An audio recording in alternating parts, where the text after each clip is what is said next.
మోకాళ్లలో గుజ్జును పెంచి నొప్పిని తగ్గించి సర్జరీని దూరం చేసే ఫ్రీడమ్ వాక్. హాయ్. ఎన్నికలు అయిపోయినాయి.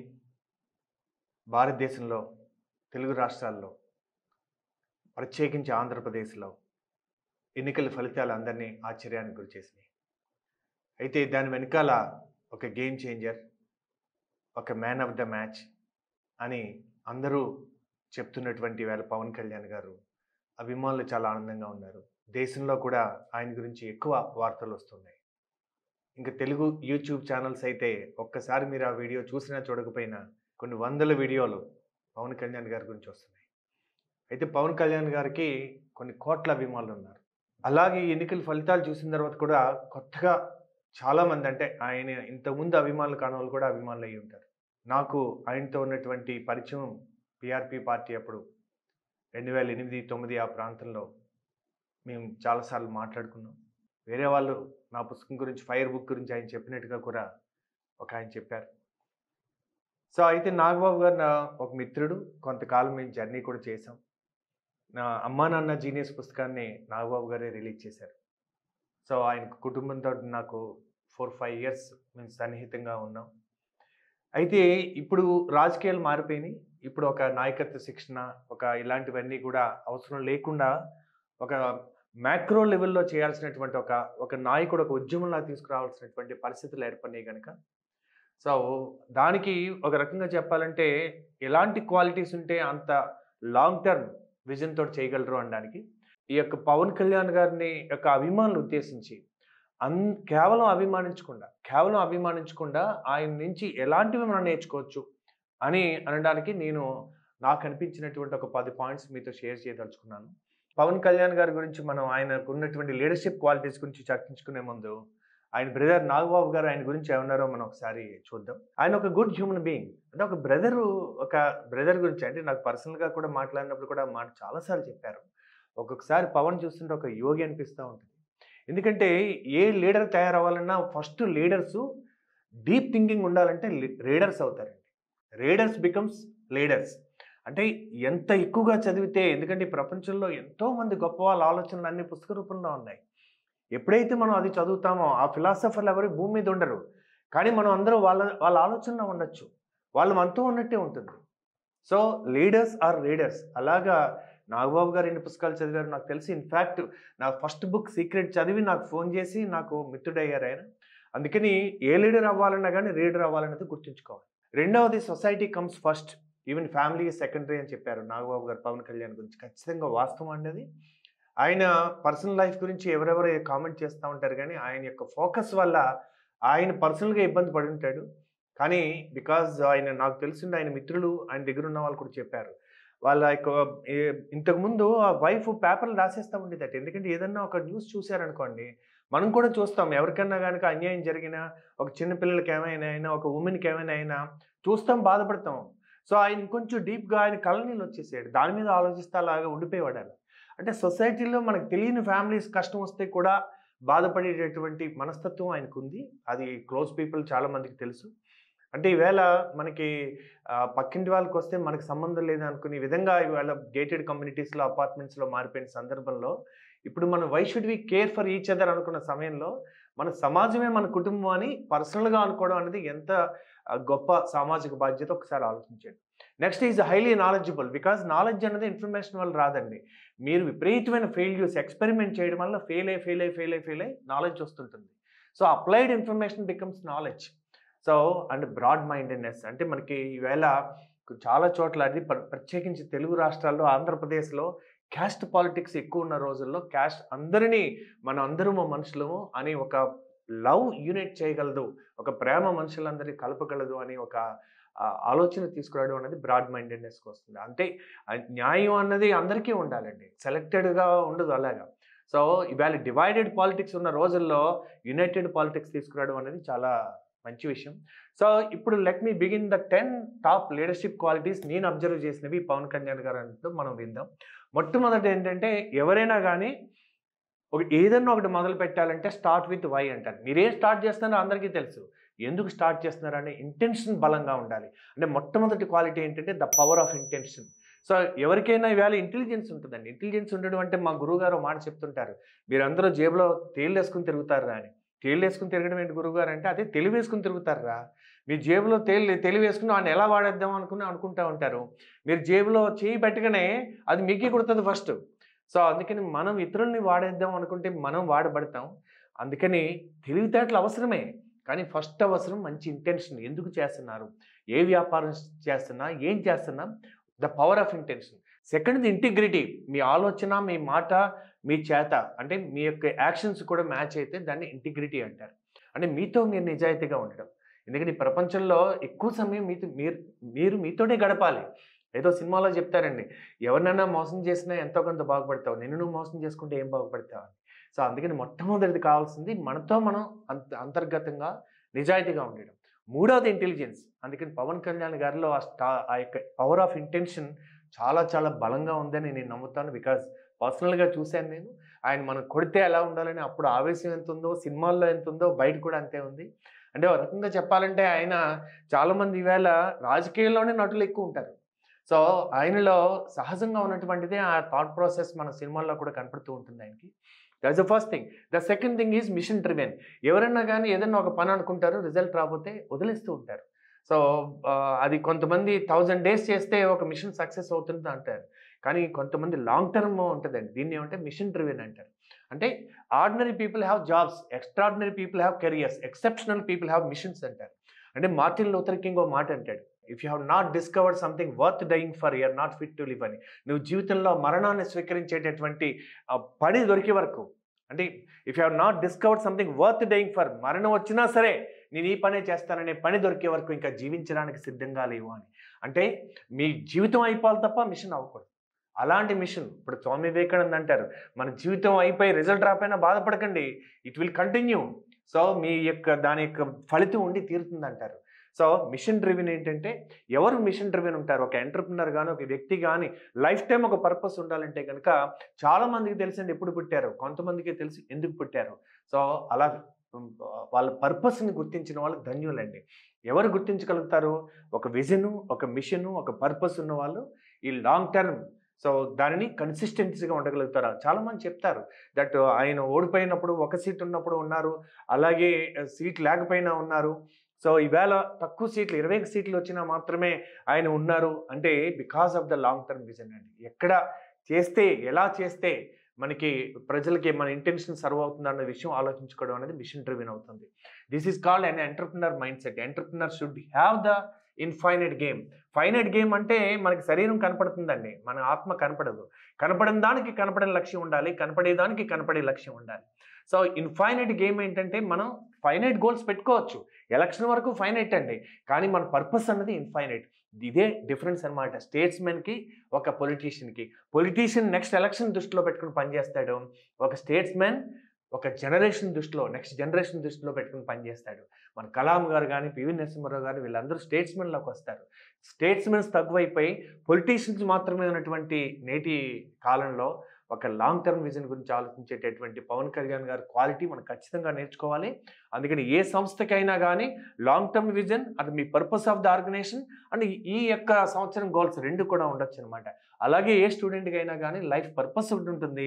అలాగే గోల్స్ ఒకటి ఉంటుంది. గోల్స్ అచీవ్ చేసిన తర్వాత ఆ పర్పస్‌కి అలైన్ అయిందా లేదని చూస్తే దెన్ ఫెయిల్యూర్స్‌కి, సక్సెస్ వచ్చినప్పుడు అతిగా పొంగిపోరు. ఫెయిల్యూర్ వచ్చినప్పుడు అతిగా కుంగిపోరు. దీన్నే స్థితప్రజ్ఞత అంటారు. అండ్ మూడవ క్వాలిటీ నేను ఆయనలో చూసింది ఏంటంటే కరేజ్ అనమాట. సో, మీరు ఎక్కడికెళ్తున్నారో ముఖ్యం కాదు. ఎక్కడి నుంచి వస్తున్నారని ముఖ్యం. మీరు తీసుకునే నిర్ణయాలు భయం నుంచి తీసుకుంటున్నారా? ప్రేమ నుంచి తీసుకుంటున్నారా? ప్రేమ నుంచి వచ్చిందంతా కూడా కరేజియస్‌గా ఉంటదండి. 2 రకాల కరేజ్ ఉంటది. ద్వేషం నుంచి కరేజియస్ ఉంటారు. ఒక టెర్రరిస్ట్ కూడా చాలా కరేజియస్‌గా ఆత్మహత్య కూడా చేసుకుంటాడండి బాంబులు పెట్టుకొని. అంటే అది కరేజ్ కావాలి కదా! కానీ ద్వేషంతో వచ్చే కరేజ్ వేరు. ప్రేమతో వచ్చే కరేజ్ వేరు. సో, లవ్‌తో వచ్చేటటువంటి కరేజ్ అయితే అమ్మకుండే కరేజ్ అనమాట. సో, అలాంటి కరేజ్ సృష్టికి దారితీస్తుంది. కన్‌స్ట్రక్టివ్ యాక్షన్‌కి దారితీస్తుంది. ద్వేషంతోటి, విద్వేషంతోటి, పగా ప్రతీకారంతో వచ్చేటటువంటి కరేజ్ డిస్ట్రక్షన్కి దారితీస్తుంది.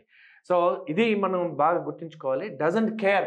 అండ్ ఈవేళ నేను కూడానండి ఒకప్పుడు చాలా వీడియోలు చేద్దాం అనుకుని కొన్ని తీసేసిన సందర్భాలు ఉన్నాయి. ఎందుకంటే క్రిటిసిజంకి నేను అంత ఈజీగా తీసుకోలేను. బట్ ఒక లీడర్కి ఉండాల్సిన ఒక గొప్ప క్వాలిటీ ఏంటంటే ఎంతమంది హేళన చేస్తుంటారు. అసలు హేళనే ధ్యేయంగా రోజు ఎంతమంది పనిచేస్తుంటారు, ఎంతమంది ట్రోల్ చేస్తుంటారు. ఆయన స్పీచెస్ చూసి, ఆయన మాటలు చూసి ఎమోషనల్ అనుకుని ఎంతమంది అనుకుని ఉంటారు. But he has not cared because that is where you need courage. ఎందుకంటే మనకి ఒక మిషన్ ఫోకస్ ఉన్నప్పుడు మిగతా ఇది కనపడకూడదు. ఒక ఫైర్ ఉన్నప్పుడు సపోజ్ మీకు మెసేజ్ వచ్చింది, మీ ఇంటి దగ్గర ఇల్లు అంటుకుంది, ప్రమాదంలో ఉంది మీ ఫ్యామిలీ అని, ఇంకేదైనా ఆలోచిస్తారా? అలా సమాజంలో ఒక కష్టం వచ్చినప్పుడు ఒక కాలింగ్ అంటారు, లోపల నుంచి ఒక బలమైన కాలింగ్ వచ్చినప్పుడు నోబడీ ఇంకా మిగతా విషయాలని పట్టించుకోకుండా ఉండేటటువంటి ఒక గొప్ప లీడర్షిప్ క్వాలిటీ ఒక ఎంటర్‌ప్రెన్యూర్‌కి, ఒక లీడర్‌కి ఉంటే గనుక మీ జీవితంలో కూడా ఒక పర్పస్ ఉండి అన్‌డివైడెడ్ ఫోకస్ వస్తే you will become unstoppable and unshakeable. And fourth one ఏంటంటే ధర్మంతో ఉండడం. అంటే ధర్మంతో ఉండడం అది చాలా కష్టం అంటారు. ధర్మ, అర్థ, కామ, మోక్ష అంటారు. ధర్మంతో కూడిన అర్థ, ధర్మంతో కూడిన కామ. మనిషికి ఇక్కడే ఎన్‌లైటన్‌మెంట్ ఇస్తదని దాని అర్థం. అయితే ధర్మానికి 5 పిల్లర్స్ ఉంటాయని భగవద్గీత చెప్తుంది. ఈ 5 ఉన్నాయా లేదో మీరు ఒకసారి గమనించండి. ఫస్ట్ జ్ఞానం అంటే నాలెడ్జ్ ఉండాలి. మీరు ఏ ఫీల్డ్ ఎంచుకుంటారో ఆ ఫీల్డ్‌లో నాలెడ్జ్ ఉండాలి. వెళ్ళిన వెంటనే నాలెడ్జ్ రాదండి. పవన్ కళ్యాణ్ గారికి సినిమాల పట్ల నాలెడ్జ్ ఉండుంటది, చాలా సంవత్సరాలు చేశారు గనక. కానీ రాజకీయాల్లోకి వచ్చేటప్పటికి ఆయన ఇన్ఫాంట్. టీఆర్‌పీలోకి వచ్చేటప్పటికి ఆయనకి ఆవేశం ఉండుంటది. కానీ ఆయన మొట్టమొదట మ్యారేజ్ వేరు, వెడ్డింగ్ వేరు. మీరు ఏదన్నా ఒక పొలిటికల్ పార్టీ భారీగా స్టార్ట్ చేసినా అది ఉండొచ్చు, ఉండకపోయి ఉండొచ్చు. అదే చూడండి, వెడ్డింగ్ భారీగా చేస్తారు. వాళ్ళిద్దరికీ సరిపోయిందా లేదా అన్నది చూడకుండా సమాజంలో వాళ్ళ యొక్క హోదా చూపించుకోవడం కోసం 10,000 మంది వచ్చి పెళ్ళిళ్ళు కూడా చూస్తుంటారు. నిజానికి ఆ పెళ్లి కూతురికి, పెళ్లి కొడుకుకి వీళ్ళెవరో తెలీదు కూడా. సో అది చాలా హడావిడిగా చేస్తారు. భోజనాలు ఎవరు పెడతారో తెలీదు. కానీ ఎన్ని వంటలు పెట్టారో ఇయన్నీ చెప్పుకుంటా ఉంటారు. కానీ మ్యారేజ్ అంటే మా ఊర్లో చిన్నప్పుడు ఇంటి ముందు పందిరేసి చేసేవారండి. సో అది నిజంగా సెలబ్రేట్ చేసుకోవాల్సింది 5 ఏళ్ల తర్వాత, 10 ఏళ్ల తర్వాత, 25 ఏళ్ల తర్వాత. Because marriage is simple. ఆత్మీయులు మాత్రమే ఉంటారు. సో దిఖావా కాదు. సో సిమిలర్‌గా ఆయన పార్టీని కూడా ఒక మ్యారేజ్ చేసినట్టుగా చాలా సింపుల్‌గా చేశారనమాట. ఎందుకంటే ఆయన విజన్ చాలా పెద్దది. ఆయనకున్నటువంటి కాన్ఫిడెన్స్ అలాంటిది. ఒక మీటింగ్ పెట్టి సింపుల్‌గా మాట్లాడాన ఆత్మీయులు ఆయనకి నిజంగా అభిమానులే వచ్చుంటారు దానికి. సో అందుకని ఫస్ట్ నాలెడ్జ్ సంపాదించాలంటే గనక వినాలి. ఆయన నాకు తెలిసింది ఎవరితో వినాలి, అందరి ఒపీనియన్స్ వినుండరు. కానీ ఖచ్చితంగా ఎవరి దగ్గర నేర్చుకోవాలో నాకు తెలిసిన వాళ్ళు కూడా ఆయన వాళ్ళ దగ్గరికి వెళ్ళి పూర్తిగా వినడం అన్నది నాకు తెలుసది. అండ్ నాలెడ్జ్, ధైర్యం అంటే పేషెన్స్ అండి. మనకి రిజల్ట్ కోసం ఆ యొక్క పేషెన్స్ కావాలి. సో ఒక రోజులో రాదండి. చైనీస్ బ్యాంబూ ప్రిన్సిపల్ అంటారు. అది ఒక సంవత్సరానికి ఒక 2 అడుగులే పెరుగుద్దట. అలా 3 సంవత్సరాలు కూడా అంతే పెరుగుద్దట. కానీ ఆ రైతు దాన్ని సేవ చేస్తాడు. ఎందుకంటే 4వ సంవత్సరం ఒక 2 మంత్స్ టైంలో 80 ఫీట్ పెరుగుతుందట. అంటే ఇంతకాలం పెరగలేదా? పెరిగింది. దాని లోతు పెరిగింది. సో చెట్టుకైనా, వ్యక్తికైనా ఎంత లోతు ఎక్కువుంటే అంత ఎత్తు పెరుగుతాడు. అందుకని సడెన్‌గా సక్సెస్ చూస్తారు గానీ దాని వెనకాల ఎన్ని డికేడ్స్ ఆఫ్ నాలెడ్జ్ ఉంది, ఎంత డికేడ్స్ ఆఫ్ శ్రమ ఉంది, ఆలోచన ఉంది అన్నది సక్సెస్ అయిన తర్వాత ప్రపంచానికి తెలుస్తుంది గానీ అవ్వకముందు క్లోజ్ పీపుల్‌కి తెలుస్తుంది. మూడవది ప్రేమ. అంటే ఎంత ప్రేమ ఉండాలంటే ఆయమ్మ ప్రేమలా కాదండి. మదర్‌కి ఉండేటటువంటి లవ్ ఉండాలనమాట. ఏదన్నా చైల్డ్‌కి ఏదన్నా అయిందంటే ఆ నైట్ డాక్టర్‌కి ఎవరైనా చూపించాలనుకుంటే డాక్టర్ ఫోన్ ఎత్తకపోతే పొద్దున్న చూపిద్దామని అనుకుంటారా? ఆటో లేకపోతే, క్యాబ్ లేకపోతే ఎలా అన్నా సరే మదర్స్ కమిట్మెంట్. అదే ఒక ఆయమ్మకి ఇస్తే ట్రై చేస్తది. అవ్వకపోతే అమ్మ వచ్చే వరకు ఆగుతది. కానీ మదర్ అలా ఉండదు కదా! So mother she will do everything. అది అలాంటి ప్రేమ ఉండాలి. అంటే అబ్సల్యూట్ ప్యాషన్ అంటారు. అంటే సో అలాంటి ప్రేమ ఏ ఫీల్డ్ మీద ఉన్నా గానీ మనిషి దాని మీద డెడికేట్ అవుతాడనమాట. అంటే ధర్మం అంటే జ్ఞానం, ధైర్యం, ప్రేమ, అంకిత భావం, డెడికేషన్ అండ్ న్యాయం, జస్టిస్. సో ఏదైతే మన ధర్మం అని లోపల అనిపిస్తుందో ఈ 5 ఉన్నప్పుడు మనిషికి కరుణ అనే ఒక భావన వస్తదనమాట. మనకి మంచి జరిగినా, అన్యాయం జరిగినా ఇక్కడ తెలుస్తుంటదనమాట. అందుకే జడ్జి గారికి వెనకాల సింబల్ ఏస్తారు, కళ్ళు మూసేస్తారు. ఎందుకంటే నీ కాన్షియన్స్ అని ఒకటుంటది, మనస్సాక్షి అని ఒకటుంటది. నీ యొక్క కంపాస్ అన్నా గానీ నార్త్ కొంచెం మ్యాగ్నెటిక్ నార్త్‌కి, ట్రూ నార్త్‌కి తేడా ఉంటదండి. కానీ నీ మనస్సాక్షి మాత్రం ఎప్పుడు తప్పు చెప్పదు. అందుకని మనస్సాక్షికి అల్టిమేట్‌గా ఈ ధర్మంతో ఉన్నవాడికి మనస్సాక్షి గైడెన్స్ అవుతుందనమాట. That is the one quality we all can learn from him. And warrior mindset. Only fighters.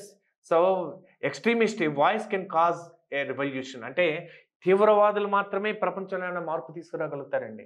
అంటే చూడండి, ఇప్పుడు మనకి కొంతమంది ఆరోగ్యం గురించి ఒకరు ఎవరైనా మనం ఇప్పుడు డాక్టర్ మంత్రి గారిని చూడండి, లేకపోతే ఇంకొకరు చూడండి, ఏదన్నా ఒకటి తీసుకుంటే వాళ్ళు ఎంతమంది నవ్వుకున్నా, సెటైర్‌లేసినా చెప్పుకుంటూనే ఎళ్లారు డికేడ్స్. అంటే వాళ్ళు ఆరోగ్య తీవ్రవాదులు వాళ్ళు. అలాగే ఏదన్నా ఒక కాజ్‌ని పట్టుకొని దాని మీద తీవ్రంగా మీరు పరిశ్రమిస్తే మీరు తీవ్రవాది అవుతారు. అంటే టెర్రరిస్టులు వేరు. సో, తీవ్రవాది వేరు. అందుకని ఏదన్నా ఒకటి పట్టుకొని ఆర్డినరీగా, నార్మల్‌గా ఉంటే అది జరగదండి. ఎందుకంటే ఒక కుక్క మనిషిని కరిస్తే అది న్యూస్ కాదండి. మనిషి కుక్కని కరిస్తే అది న్యూస్ అంటారు. అందుకని నార్మల్‌గా మాట్లాడితే మన తెలంగాణలో కూడా ఉద్యమాలు చూసాం. అంటే ఇంచుమించు తీవ్రవాదులే కదా అది. అందుకని ఒక ఎంటర్‌ప్రెన్యూర్ అంటేనే హిందీలో మీనింగ్ ఉద్యమకారుడు అని. ఉద్యమి అని. అంటే ఏదన్నా ఒక కాజ్ తీసుకొని దాని మీద ఉద్యమించడం అంటే అతను ఉద్యమకారుడు అంటారు. అలా ఆయన ఒక అప్‌లిఫ్ట్‌మెంట్.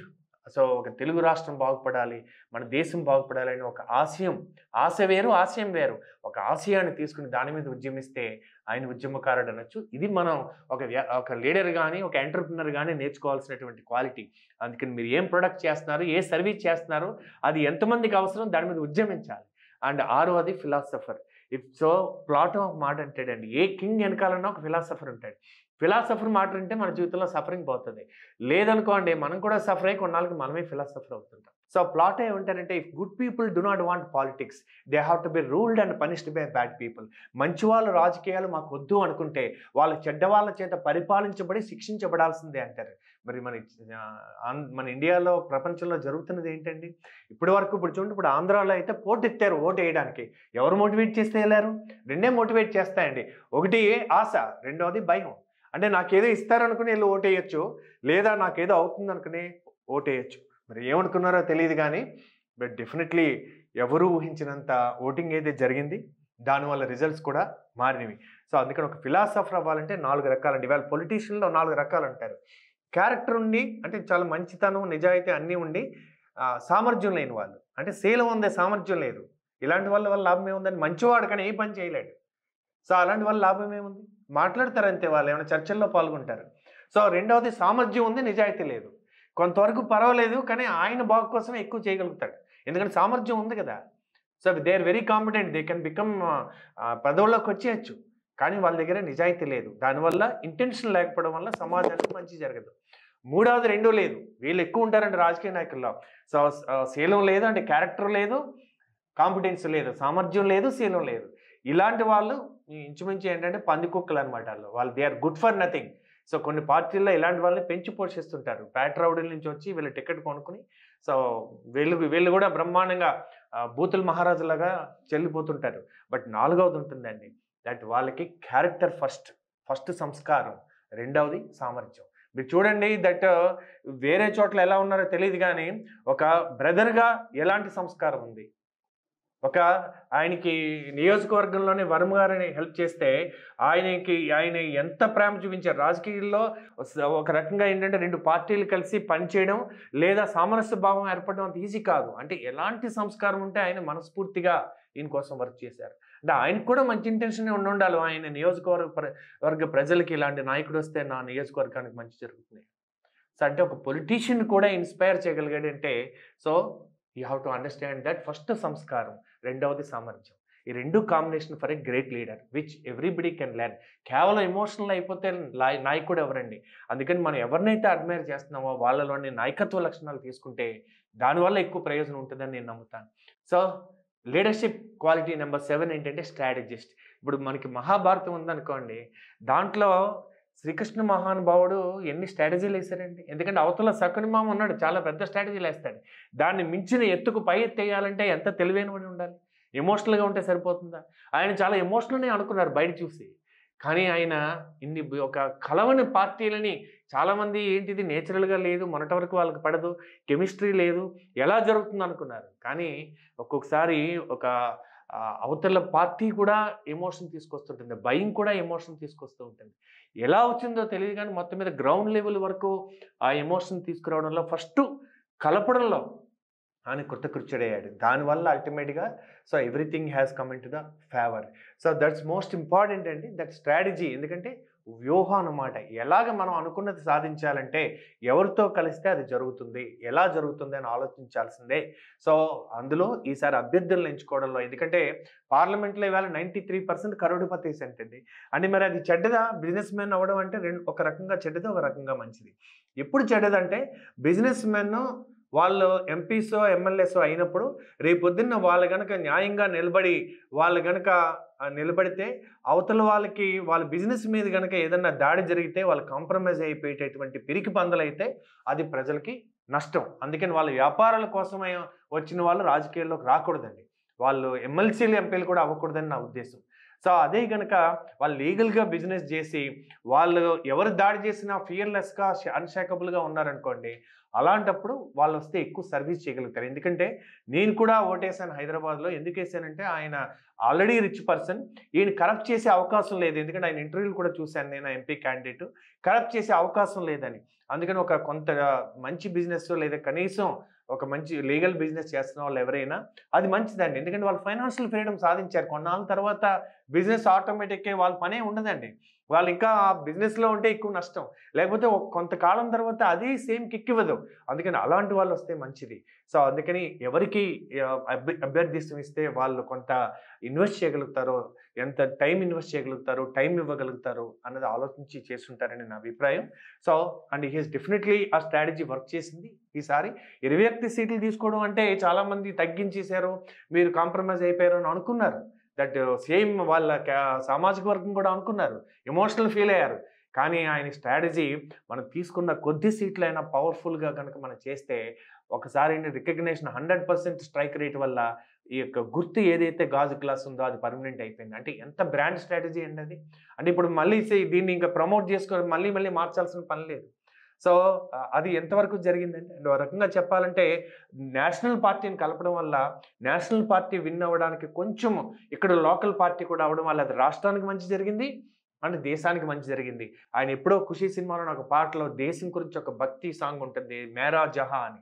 సో, అన్నట్టుగానే ఆయన ఆంధ్రప్రదేశ్ గురించి చేసిన ఇవాళ భారతదేశంలో జరిగే మంచికి కూడా ఆయన కారణమయ్యాడు. అది తిరిగి ఆంధ్రప్రదేశ్‌కి మంచి జరిగేటటువంటి దానికి కారణమైందంటే ఒక మంచి ఇంటెన్షన్ ఉంటే అది ఎన్ని డాట్స్‌ని కనెక్ట్ చేస్తదో ఒకసారి చూసి మీరు కూడా మీ వ్యాపారం గాని, మీ కెరియర్ గాని, మ్యారేజ్ గాని ఏది తీసుకున్నా start with a good intention. ఏం చేస్తున్నారనేది ముఖ్యం కాదు, ఎందుకు చేస్తున్నారనేది ముఖ్యం. So, ask yourself why am I doing? అందుకని ప్రతిరోజు పుట్టినరోజు కూడా అడగండి. నేను పుట్టాను కరెక్టే సెలబ్రేట్ చేసుకుంటున్నా. ఎప్పుడు పుట్టాను కాదు, ఎందుకు పుట్టానో కనుక్కోండి. సో, అందుకని everybody knows when they are born. The day you discovered why you are born. ఆ రోజు మీరు నిజంగా పుట్టినట్టు ఆ రోజు మీరు సెలబ్రేట్ చేసుకోవచ్చు. And eighth, power of love versus love for power. చాలా ఇంపార్టెంట్ పాయింట్ అండి అది. పవర్ ఆఫ్ లవ్ అంటే పవర్ ఆఫ్ లవ్ అన్నది ప్రేమ యొక్క పవర్. లవ్ ఫర్ పవర్ అన్నది పదవి కోసం ప్రేమ. మీరు 'బాహుబలి' సినిమా చూసే ఉంటారు. అందులో బల్లాల దేవకి ప్రేమ ఉంది, బాహుబలికి ప్రేమ ఉంది. బల్లాల దేవకి దేని మీద ప్రేమ ఉంది? పదవి మీద ప్రేమ ఉంది. అంటే ఆయనకి లవ్ ఫర్ పవర్ ఉంది. పవర్ ఆఫ్ లవ్ లేదు ఆయనకి. సో, తన పదవి మీద ప్రేమ వల్ల తల్లిని కూడా చంపేస్తాడు ఆయన. అదే బాహుబలి పవర్ ఆఫ్ లవ్. ఆయనకి ప్రజలంటే ప్రేమ. ఆయన రాజుగా లేకపోయినా గానీ ప్రజల కోసం ఆ వాటరు అలాంటివన్నీ ఆలోచిస్తా ఉంటాడు. అందుకే ఆ విలన్ అంటుంటాడు. సో, వీడెక్కడున్నా రాజేరా అని. అంటే ఒక నిజమైనటువంటి పవర్ ఆఫ్ లవ్ ఉన్నవాడికి పదవితో సంబంధం లేదు. వాళ్ళనే లీడర్ వితౌట్ టైటిల్ అంటారు. సో, ఇది చాలా గుర్తుంచుకోవాలండి మనం. అందుకని మనకి సహజంగా మనకి ప్రేమ ఉండి ఔట్ ఆఫ్ లవ్ నుంచి మీరు ఏదైనా చేయాలి తప్ప అదొస్తే దాని మీద నాకు ప్రేమ, అదొచ్చిన తర్వాత నేను ఆనందంగా ఉంటానని అనుకుంటే అతను definitely he is not deserved for that position అని నా ఉద్దేశం. అందుకని మీరు ఏదన్నా ఒక బిజినెస్ మొదలుపెట్టినా, ఒక లీడర్‌షిప్ మొదలుపెట్టినా, ఒక కెరియర్ గానీ, ఒక మ్యారేజ్ గానీ పవర్ ఆఫ్ లవ్ వల్ల మీరు ప్రజలకి కనెక్ట్ అవ్వగలుగుతారు. మనుషులకి కనెక్ట్ అవ్వగలుగుతారు. కాంటాక్ట్స్ కాదండి, కనెక్ట్స్ ఏర్పడతాయి లైఫ్‌లో. అండ్ 9వ పాయింట్ ఏంటంటే leadership quality. Hate the sin not the sinner. పాపిని కాదు, పాపాన్ని ద్వేషించు, పాపిని కాదు. Hate the sin not the sinner. ఎందుకంటే అతను చేసిన పనిని విమర్శించండి, అతనిని కాదు. ఎవరికైనా ఒక జడ్జి గారు అతను చేసిన పనికి మరణశిక్ష విధించాలంటే అతన్ని ద్వేషించక్కర్లా. అతను చేసిన పనికి అది. ఎందుకంటే అతను పుట్టినప్పుడు అందరూ ఈక్వల్‌గానే పుడతారు. ఆ యొక్క ఆపరేటింగ్ సిస్టమ్ గానీ, ప్రోగ్రామింగ్ గానీ, ఆ మతం గానీ, క్యాస్ట్ గానీ రకరకాల ఫీడ్ అవ్వడం వల్ల అతని యొక్క అవుట్‌కమ్ ఉంటుంది అది. అందుకని hate the sin not the sinner. ప్రతి సెయింట్కి ఒక పాస్ట్ ఉంటుంది, ప్రతి సిన్నర్కి ఒక ఫ్యూచర్ ఉంటుంది. అందుకని ఆయన ప్రకటించాడు. సో మాకు వ్యక్తిగతంగా ఎవరు మాకు ఏ నేతలు కూడా మాకు శత్రువులు కాదు. వాళ్ళు చేసిన పనిని మేము వ్యతిరేకించాం తప్ప వ్యక్తిగతంగా వాళ్ళని కాదు. సో ఇది ప్రతి నాయకుడు, ప్రతి వ్యక్తి కూడా తెలుసుకోవాల్సిన విషయం అండి. అండ్ 10 అండ్ మోస్ట్ ఇంపార్టెంట్ ఏంటంటే king mind set. So a leader without title. So పదవులను బట్టి గౌరవం కాదండి. నేను రాసిన లెవెల్ 6 లీడర్షిప్ ఏంటంటే, మొదటి లీడర్షిప్ లెవెల్ ఏంటంటే పదవిని బట్టి గౌరవం. పదవి పోయిన తర్వాత పెద్ద పడించుకోరు. సో ఇంతకాలం గౌరవం దేనికి? కరప్టెడ్ అండి అతను, అయినా శాల్యూట్ కొడతారు. అంటే గౌరవం దేనికి? పదవికి. వాళ్ళు చూడండి, మినిస్టర్ గారేమో ఐఏఎస్ని ఏమయ్యా అంటారు, ఐఏఎస్ ఏమో సార్ అంటాడు. అంటే దేనిగా గౌరవం? మినిస్టర్ పెద్ద పోస్ట్, అది గౌరవం దానికి. కానీ నిజంగా కనుక ఆయనకి ఆ యొక్క సంస్కారం, ఆ యొక్క సామర్థ్యం రెండు ఉన్నాయనుకోండి, ఇంటెన్షన్ ఉందనుకోండి, లీడర్ గొప్ప లీడర్ అనుకోండి, అప్పుడు ఎలా ఉంటుంది? అప్పుడు బయట కనపడినా కానీ ఆయన కూడా అదే విధంగా గౌరవిస్తారనమాట. లెవెల్ 2 లీడర్షిప్ ఏంటంటే ప్రవర్తన బట్టి గౌరవం. ఇవాళ పర్సనాలిటీ డెవలప్మెంట్ బాగా అయిపోయిందండి, క్యారెక్టర్ డెవలప్మెంట్ మాత్రం టైం లేదండి ఎవరికి. చెట్టుకు రూట్స్ అన్నది క్యారెక్టరు, చెట్టు అన్నది వ్యక్తిత్వం, చెట్టు మీద ఫ్రూట్స్ అన్నది రిజల్ట్, చెట్టు మీద పక్షులు అన్నవి మన యొక్క టీం మెంబర్స్, చెట్టు కింద సేద తీర్చుకునే వాళ్ళందరూ ప్రజలు లేదా మన కస్టమర్స్ అనుకోవచ్చు. సో అంటే రూట్స్ బాగుంటే ఫ్రూట్ బాగుంటుంది. అంటే రూట్స్ అన్నది వాల్యూస్. సో ఒక కింగ్ మైండ్ సెట్ ఉండాలండి. ఒక సాధికారికంగా బతకాలంటే మనం కోర్ వాల్యూస్ అంటారు, అంటే కాంప్రమైజ్ అవ్వకుండా నాన్ నెగోషియబుల్ వాల్యూస్. మరణాన్ని స్వీకరిస్తాం కానీ ఆ వాల్యూస్ని కాంప్రమైజ్ కాం. అలాంటి వ్యక్తి కింగ్ మైండ్ సెట్ తోటి అంతర్గత రాజ్యానికి రాజుగా బతకగలుగుతాడు అనమాట. బికాస్ ద ఇన్సైడ్ ఈ conquered his thought process. So అందుకే ప్రతిరోజు టీ తాగాలంటాం. జనసేనది కూడా టీ గుర్తు కాబట్టి టీ తాగాలంటాం. టీ అంటే ఏంటో తెలుసా అండి? Thoughts, emotion and action. మంచి థాట్స్ ఉంటే మంచి ఎమోషన్స్ వస్తాయి, మంచి ఎమోషన్స్ ఉంటే మంచి యాక్షన్స్ వస్తాయి. అందుకని ఈ మంచి థాట్స్ మీరు ఎవరైనా లీడర్స్ని అడ్మైర్ చేసినప్పుడు వాళ్ళ వాల్యూస్ని, వాళ్ళ యొక్క క్వాలిటీస్ని మీరు అబ్జర్వ్ చేస్తే అది ఎలా అడాప్ట్ చేసుకోవాలని చూస్తే శత్రువు నుంచి కూడా నేర్చుకోవచ్చండి. అందుకని మీరు అభిమానిగా ఈ క్వాలిటీస్ నేర్చుకొని మీరు అడాప్ట్ చేయగలిగితే that will be the real gift to your leader. ఎందుకంటే ఒక లీడర్స్ని తయారు చేసి లీడర్స్గా ఉంటే ఆయన జీవితం ప్రశాంతంగా ఉంటుంది. ఒక లీడర్ ఫాలోయర్స్ని తయారు చేసి కొన్నాళ్ళకి తెలియకుండా ఫాలోయర్ అయిపోతుంటారు. ఎందుకంటే వాళ్ళు ఏం కోరుకుంటారో అది చేయాల్సినటువంటి ఆలోచనలకు వస్తే తెలియకుండా ఒక ట్రాప్లో పడుతుంటారు. నాకు చాలామంది అభిమానులు ఉంటారు. సో మోటివేషనల్ స్పీకర్గా, యాజ్ అ లీడర్షిప్ కోచ్గా, కానీ ఎక్కువ మోటివేషన్ స్పీకర్గా ఉంటారు. అందుకని నేను ఎలాంటి ట్రాప్లో పడుతుంటాను, వాళ్ళకి నచ్చింది చేసే విధంగా నేను ట్రాప్లో పడుతుంటాను. బట్ వాళ్ళని కూడా నేను నెక్స్ట్ లెవెల్కి తీసుకురావాలని అనుకుంటే నేను వాళ్ళ లైక్స్ గురించి కాకుండా నేను ఏం చేయగలను, వాళ్ళకి ఏది మంచి జరుగుతుందో అది ఆలోచించగలగాలి. Level 3 leadership is performance. మనం ఎన్ని మాట్లాడిన ఈ ప్రపంచంలో మనం యాక్షన్ తీసుకుని రిజల్ట్ వస్తేనే ప్రపంచం మనం గౌరవిస్తుంది. ఈవేళ పవన్ కళ్యాణ్ గారిని అందరూ ఎందుకంత గౌరవిస్తున్నారు, ఎందుకంత రాస్తున్నారు? Because of the result. అందుకని అల్టిమేట్గా మనం యాక్షన్లోకి ఉండాలి అండ్ రిజల్ట్ వదిలేయాలి. ఒక్కొక్కసారి ఏమవుతుందంటే అండి, మిరకిల్స్ విల్ హ్యాపెన్. మనం అనుకున్న రిజల్ట్స్ కూడా వస్తాయి, కానీ నమ్మాలి, మంచికి కూడా మార్గం ఉంది అని నమ్మాలి, బలంగా విశ్వసించాలి. ప్రపంచం అంతా విశ్వసించకపోయినా సరే ఎస్, మిరకిల్స్ విల్ హ్యాపెన్ అని మనం నమ్మాలి. అండ్ లెవెల్ 4 లీడర్షిప్ ఏంటంటే మీరు లీడర్గా ఉండడం కాదు, మీరు ఎంతమంది లీడర్స్ని తయారు చేస్తారు అన్నది లెవెల్ 4 లీడర్షిప్. బికాస్ మనం ఎప్పటికీ వాళ్ళ ఫాలోయర్ లాగా ఉంటే ఎలాగా? సో లెవెల్ 5 లీడర్షిప్ ఏంటో తెలుసా అండి? లెవెల్ 5 ఎంత ఎదిగినా కానీ ఒదిగి ఉండాలి, ఎక్కడ నెగ్గాలో కాదు ఎక్కడ తగ్గాలి. సో అంటే లెవెల్ 5 లీడర్షిప్ ఏంటంటే మనం ఒక రంగంలో మాస్టర్ అవ్వాలి, కానీ వ్యక్తిగతంగా మాత్రం simple, approachable, accessible. Pawan Kalyan గారిలో ఈ యొక్క క్వాలిటీస్ మీరు ఆయన కలిసి ఉండుంటే కనుక మీకు ఖచ్చితంగా తెలుస్తుంది. ఆయన సాలిట్యూడ్తో తనతో తాను ఉండడాన్ని ఎక్కువ ఇష్టపడతా ఉంటారు. Being lonely is different, being alone is different. తనతో తాను ఉండగలిగినప్పుడు మనిషికి ఆ యొక్క ఇంట్యూషన్ కానీ ఇలాంటి భావనలు కానీ ఖచ్చితంగా ఒక లీడర్షిప్కి తనతో తాను స్పెండ్ చేయాల్సిన సమయం ఎక్కువ గడపాలి. యాక్చువల్గా that is the one quality we have to learn. కొంతమంది చూడండి, వాళ్ళకి బోర్ కొడుతుంది, ఎవరో లేకపోతే, ఫోన్ లేకపోయినా, టీవీ లేకపోయినా. అంటే తనతో తను గడిపితేనే తనకు అంత బోర్ అయితే ఈ ప్రపంచంలో ఎవరికైనా ఎంత బోర్ కంపెనీ మీరు. అందుకని తనతో తాను ఇష్టపడే వాళ్ళు ఈ ప్రపంచంలో ఎవరైనా ఇష్టపడతారు. అలా పవన్ కళ్యాణ్ గారు ఎక్కువ తనతో తాను ఉండడానికి ఇష్టపడతారు. సో అందుకని ఈ క్వాలిటీస్ని కూడా మనం నేర్చుకోవచ్చు. లెవెల్ 6 లీడర్షిప్ ఏంటంటే డ్రివెన్ బై అ పర్పస్. అందుకని మీకు సామర్థ్యం ఉన్నా ఏమి లేకపోయినా అన్నీ ఆటోమేటిక్గా వస్తాయండి. So are you driven by a cause? ఏదన్నా ఒక సంఘటన, ఒక కాజు, ఇది ఖచ్చితంగా ఈ మార్పు జరగాలనేటటువంటి భావన, అంటే మీ హృదయంలో మీకు కరుణ, ఇవన్నీ మీకు వస్తే గనక దాని మీద ఉద్యమిస్తే you are called a level 6 leader. అంటే చూడండి, ఎక్కడో ఒక ఆయన 'ప్యాడ్ మ్యాన్' అనే సినిమా వచ్చింది ఆయన మీద. దట్ ఆయన చూసారు, ఒక రూరల్ ఉమెన్‌కి ఎందుకు లేవు ఈ శానిటరీ నాప్కిన్స్, రిచ్ పీపుల్‌కి ఎందుకున్నాయి? ఎందుకు చీప్‌గా తయారు చేయకూడదు? అలాని తయారు చేసే మిషన్ ఎందుకు తయారు చేయకూడదు? అని ఆహ్, ఒక మన తమిళనాడులో ఒక ఆయన దాని మీద ఉద్యమించి దాన్ని తయారు చేసి, ఎవరైతే దీన్ని ఇంత చీప్‌గా తక్కువ రేటుకి ఇవ్వాలనుకుంటున్నారో వాళ్ళకే ఆ మిషన్‌లు అమ్మి పద్మశ్రీ అవార్డ్ కూడా తీసుకున్నారాయన. అంటే ఆయన లెవెల్ 6 ఎంటర్‌ప్రెన్యూర్ అన్నమాట. అంటే సోషల్ ఎంటర్‌ప్రెన్యూర్స్ అంటారు. ఒక కాజ్ కోసం పనిచేస్తుంది. ఎంటర్‌ప్రెన్యూర్ అంటే ఎందులో పడితే అందులో ఎంటర్ అయ్యే వాళ్ళని ఎంటర్‌ప్రెన్యూర్ కాదండి. అంతా ప్రేరణతోటి ఒక పనిని మొదలుపెట్టి దాని మీద ఉద్యమించే వాళ్ళని ఆంత్రప్రెన్యూర్ అంటారు. అంటే ఒక రకంగా ఒక పొలిటికల్ పార్టీ జనసేన కూడా ఒక ఆంత్రప్రెన్యూర్‌షిప్పే. ఇవాళ తెలుగుదేశం 40 సంవత్సరాలు అంటారు. అంటే ఆయన ఫౌండర్ ఎన్టీ రామారావు గారు, దాన్ని తర్వాత చంద్రబాబు నాయుడు గారు ఇలా తీసుకొచ్చి నెక్స్ట్ లెవెల్ లీడర్స్ తీసుకెళ్తా ఉంటారు. అంటే ఏ మూవ్‌మెంట్‌కైనా మూవ్‌మెంట్ మేకర్స్ ఉంటారు.